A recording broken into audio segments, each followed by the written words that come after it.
Айде да видим едно малко блокче в Бавария. Както може и да си помислите, всичко тук се прави с мисъл. От самата улица и къде да е блока, както и колко паркоместа трябва една сграда да има. А самия блок ми е много приятен. В Германия се намират много такъв тип блокове, които ги наричам малки бункери. Защо? Защото си изглежда като един голям куп. Много приятно малко блокче, където между другото квадрата в момента е около 6500 евро, но това е защото се намира в едно малко селце до Мюнхен. Бихте ли живяли в такова блокче, което е изключително функционално, практично, качествено, но разбира се не луксозно? Това, което обаче го различава от тези в България, е това, че е много енергийно ефикасно.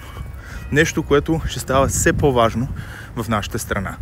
В момента никой, който си купува апартаменти, особено старо строителство, не му пука за енергийната ефективност, а тя е много важна. Има такива проекти и в България обаче. Такива, които са супер качествени.